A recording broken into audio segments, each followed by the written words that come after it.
अस्सलाम वालेकुम।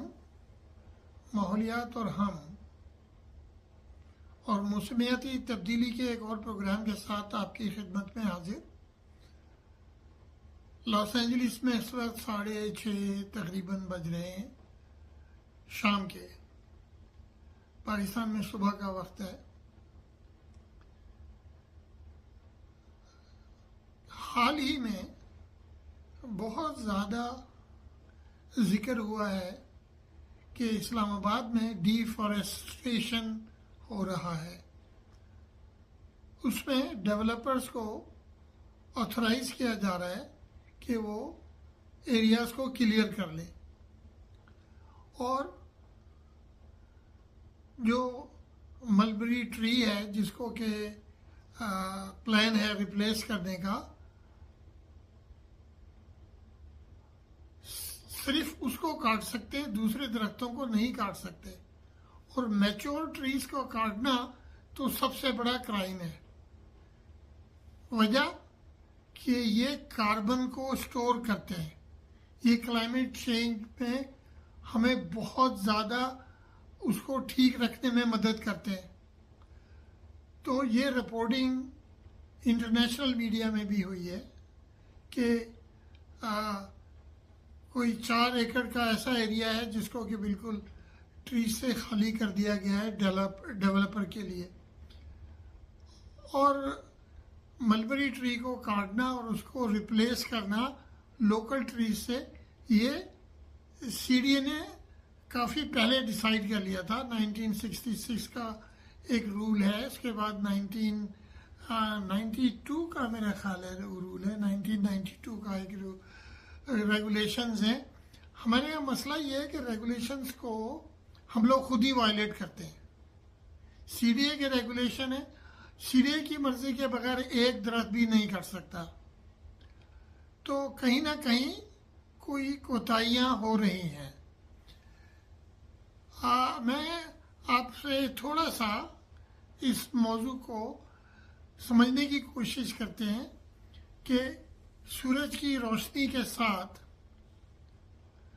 फोटोसिंथेसिस, ये एक केमिकल अमल है जो कि क्लोरोफिल को और सूरज की रोशनी से मिलकर ये इसको कार्बन को एब्जॉर्ब करता है और लकड़ी में कन्वर्ट करता है, जो कि तने में स्टोर हो जाता है। तो जितने पुराने ट्री होंगे उतना ज़्यादा स्टोरेज है।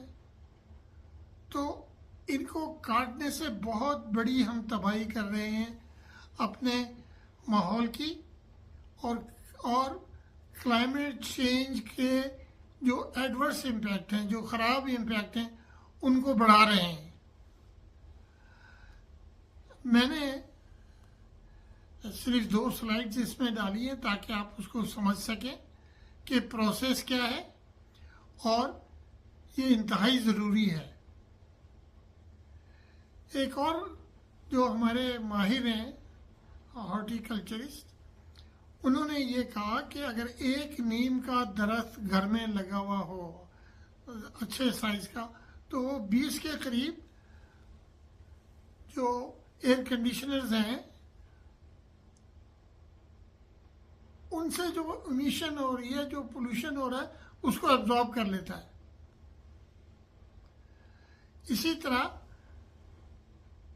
कवानीन पे अमल कराना बहुत ज़रूरी है।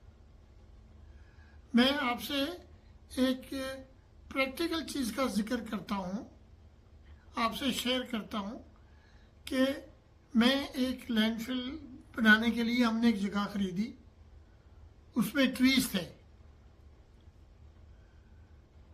तो ख़रीदने के बाद ये हमें बताया गया कि आप ट्रीज नहीं काट सकते।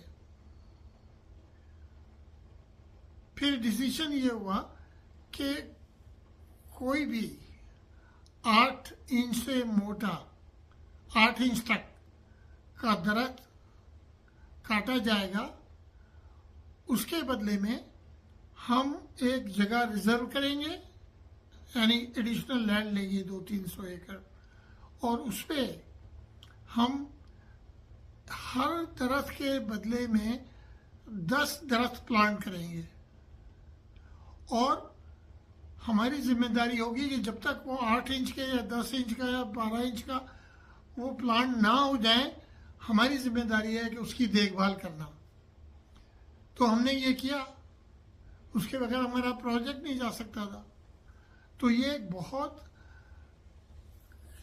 ज़बरदस्त रूल है कि आप एक दरख्त काटें तो 10 दरख्त लगाएं, लेकिन वो साल लगते हैं दरख्तों को बड़ा करने में।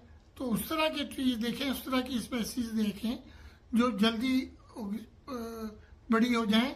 जैसे कि 6 से 12 साल में पालोनिया का ट्री जो है वो इस काबिल हो जाता है कि उसको हार्वेस्ट करके आप टिम्बर यानी कि फर्नीचर की लकड़ी के लिए यूज़ कर सकते हैं।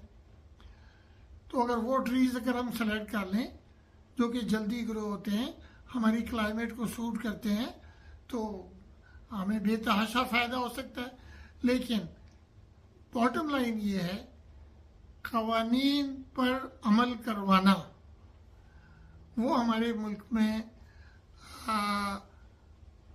थोड़ा सा मुश्किल होता जा रहा है, क्योंकि हम क़वानीन से इधर उधर जाकर बहुत सारे काम कर लेते हैं। इन्वायरमेंट में तो एनफोर्समेंट है ही नहीं, बिल्कुल नहीं है। एनवायरमेंटल तो हम पानी को पोल्यूट कर रहे हैं, हम एयर को पोल्यूट कर रहे हैं, हम कचरा ले जाकर डंप कर रहे हैं। तो लेकिन दरख्त लगाना बहुत ज़रूरी है। देखिए, मैं फिर से ये आपसे, और इसमें किसी को नाराज़ होने की बात नहीं है, जब एक प्राइम मिनिस्टर ने प्रोग्राम शुरू किया था 110 बिलियन ट्रीज़ का, पूरी दुनिया ने उसको सराहा था। तो हमें उस प्रोग्राम को भी आगे ले जाना चाहिए। इंसानों के नाम से फ़र्क नहीं पड़ता, इन्वायरमेंट के लिए दरख्त ज़रूरी हैं तो हम उनको लगाएं। ये पंजाब में बांस बड़ी अच्छी तरह उगता है, बांसों के जंगल लगाएं। देखें, जेट्रोफा जिससे कि ऑयल निकल सकता है, हम बायोडीजल बना सकते हैं, वो कहीं और ना लगाएं, जंगल ना लगाएं, बन्नों पे लगाएं, एज ए विंड ब्रेक लगाएं। हमारे पास रेलवे में, रेलवे लाइन के साथ साथ बहुत सारी ज़मीन पड़ी हुई है जो फ्यूचर एक्सपेंशन के लिए। फ़िलहाल उसमें से कुछ ज़मीन लोकल ज़मींदार को आप अलोकेट करें और इंतहाई सख्त कानून के तहत, और उसमें आप जेट्रोफा लगा दें और उससे डीजल बनाएं। ये कई मुल्कों में इस डीजल से ट्रेन के इंजन भी चलाए जाते हैं। तो हमें काविश करनी चाहिए कि हम जो दरख्त लगे हुए हैं उनको ना काटें, मज़ीद दरख्त लगाएं, उनकी देखभाल करें और अपने आने वाली नस्लों के लिए एक साफ़ सुथरा माहौल बनाने में, छोड़कर जाने में कामयाब हो सकें। इसी दुआ के साथ मैं आपको अल्लाह हाफिज़ कहता हूँ। ये 2 स्लाइड्स जो हैं ये ज़रूर देखिएगा कि दरख्त सीक्वेस्टर कार्बन को कैसे एब्जॉर्ब करते हैं और कैसे उसका रिजर्व बनाते हैं, और ये इसको रिप्लेस करने में साल लग जाते हैं अगर आप एक दरख्त को काट देते हैं, बल्कि सदियां गुजर जाती हैं तो जब इम्पैक्ट आता है, और ये सदियों तक हमें फ़ायदा भी देता है। दरख्त जो पुराने दरख्त हैं वो हमारी आने वाली नस्लों को के लिए बहुत ज़्यादा फ़ायदेमंद होंगे। तो इसी के साथ और इस दुआ के साथ कि हम दरख्त लगाएंगे और उनको बड़ा करेंगे, उनको पानी देंगे, उनकी देखभाल करेंगे। आपको मैं अल्लाह हाफिज़ कहता हूँ। पाकिस्तान जिंदाबाद।